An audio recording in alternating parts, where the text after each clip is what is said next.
នេះជាស្វាឈ្មោលអាចឈ្មោលធំនេះ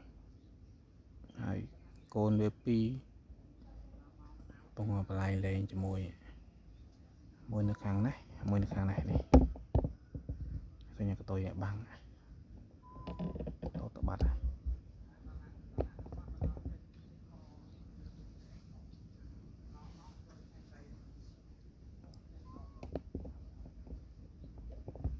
ថ្ងៃនេះនៅលើភ្នំអត់សូវមាន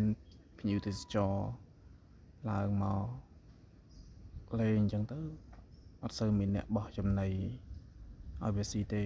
អញ្ចឹងវាបេះផ្លែឈើស៊ីតាមធម្មជាតិរបស់វាចំថ្ងៃសៅរ៍ថ្ងៃអាទិត្យសម្បូរភ្ញៀវមកហ្នឹងវាសម្បូរចំណីស៊ីដែរដោយសារគេបោះចេកបោះនំបោះអីឲ្យវាស៊ីមួយដេកអង្គុយងក់អង្គុយសមាធិនេះអត់ដេកបិទភ្នែក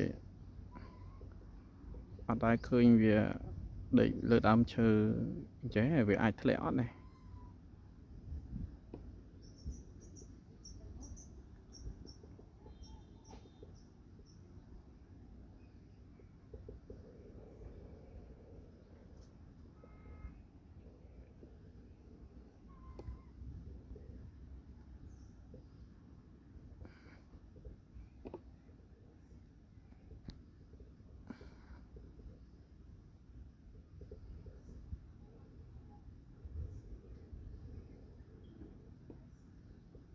ស៊ូមមិញស៊ូមវាតាមមើល